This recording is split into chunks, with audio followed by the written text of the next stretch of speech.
Senator Rubio, welcome back to the Hugh Hewitt Show. Always a pleasure to talk to you. It's my pleasure. Thanks for having me back. Yesterday on Meet the Press, Secretary of State Kerry was engaged by Chuck Todd and spoke about Iran and gave this brief but very firm timetable. But if we're not able to make the fundamental decisions that have to be made over the course of the next weeks, literally, I think it would be impossible to extend. I don't think we would want to extend at that point.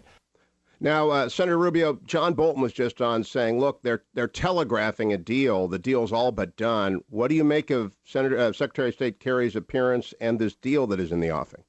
Well, we'd like to know the details of it. I think that's important. It's one of the reasons why I think congressional approval is so important.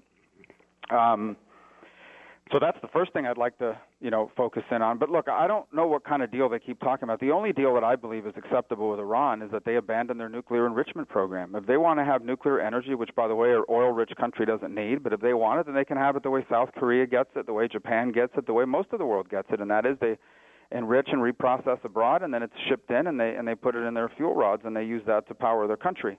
There's no need to have an enrichment capability unless you intend to one day weaponize the program. And meanwhile, here's the other thing, if you don't believe that, why would they continue to develop long-range rockets? The only reason why you develop long-range rockets, intercontinental missiles, which is what they're trying to get to, is in order to put a nuclear warhead on it. You don't use that for conventional purposes.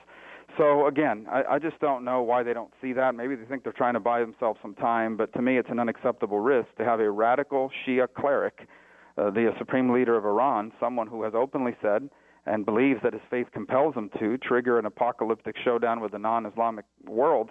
Why we would ever want him to have access to nuclear technology?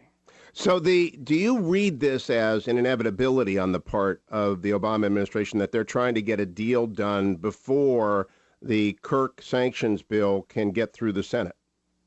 Well, I think they're desperate for a deal. I think they're desperate to check the box of another achievement they think they can brag about. They certainly have a timetable that they have to meet, set by their own negotiations. And I think they've given away too much. If you think about where Iran began in 2003 with international sanctions that said no enrichment capability, nothing, to where they are today, where they now get to enrich up to 20% in a research reactor, the longer Iran can keep these negotiations open, the more favorable the terms seem to become for them. Does this issue resonate with people? I saw your Politico.com, the piece on you in your class today. I am curious if your students and other people who are under the age of 40 who don't recall the Iranian regime's 35 year of hostility towards us, if this issue resonates with us, if they understand its significance. I think people view it as a long-term problem. It is not on the front headlines every single day. I wish more people understood the risk that it poses. And by the way, that's part of the Iranian government's strategy, is they know that the Americans in the West are preoccupied with Ukraine and with other issues going on around the world, and that's what they're banking on. They're banking on that we'll get distracted the way we did when North Korea was in play, and that one day they can just cook up whatever excuse they want for why they need a weapon and then move forward on it. Have you had a chance yet to read David Axelrod's Believer, Marco Rubio? I have not. It's amazing. In fact, I would recommend pages 188 to 250 to anyone thinking about running for president, even if they're not going to run. But on page 194, he reproduces the memo he sent to President Obama when he was Senator Obama, and it begins, with few exceptions, the history of presidential politics shows that public opinion and attitudes about who should next occupy the Oval Office are largely shaped by the perceptions of the retiring incumbent, and rarely do voters look for a replica. Instead, they generally choose a course correction, selecting a candidate who will address the deficiencies of the outgoing president. Does that, if he's right, if David Axelrod was right in 2007, Marco Rubio, does that mean, Senator, that 2016 they'll look for someone who's serious about American strength in the world?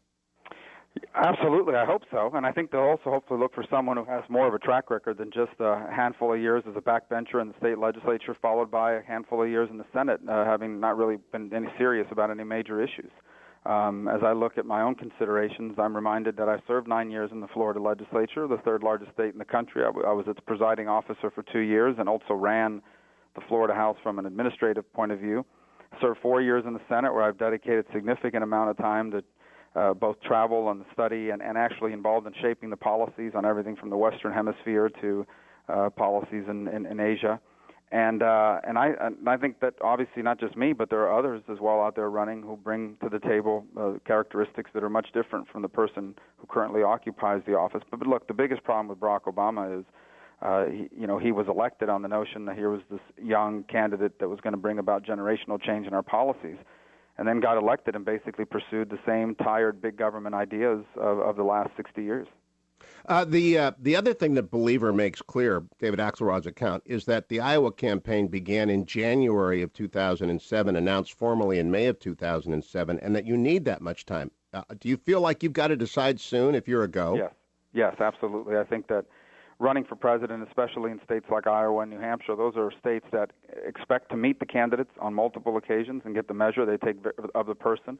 They take very seriously their role in being the semifinals of a race like that, and they take that role very seriously as voters in terms of analyzing the candidates, and they take their time and they listen, they hear everyone out before they make firm decisions. So I think it is important to have the time to dedicate, especially if you have a full-time job during the week. You need even more time to get over there and meet voters and help them size you up. So I do believe that this is a decision that you can't prolong into the fall for sure.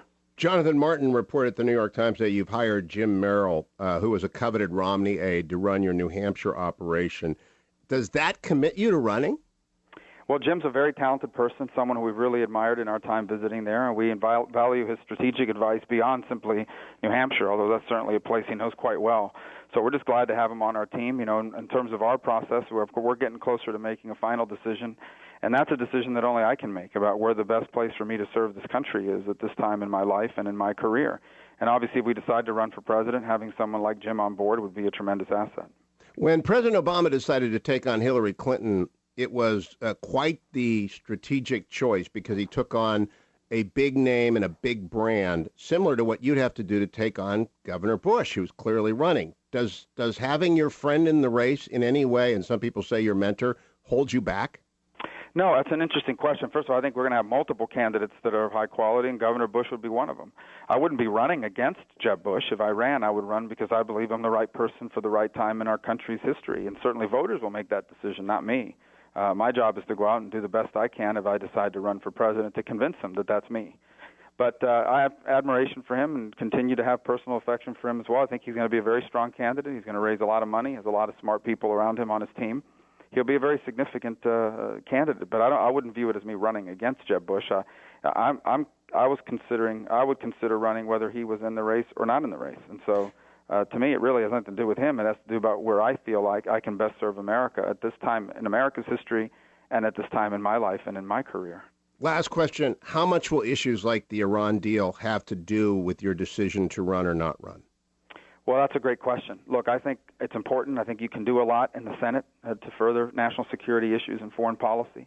But I really think that when it comes to foreign policy and the national security of this country, the election we're going to have in November of 2016 will be the most important election we've had in probably half a century, if not longer. And it's very difficult to set the tone simply from the Senate. You can be one of many voices and an influential voice in the Senate, but ultimately only the presidency can set the true tenor and direction of our foreign policy and national security. And I don't think anyone can argue that we are safer or more respected in the world today than we were 5 years ago. Senator Marco Rubio, thank you for joining me. Thanks for your clarity. I'll be right back, America, on the Hugh Hewitt Show.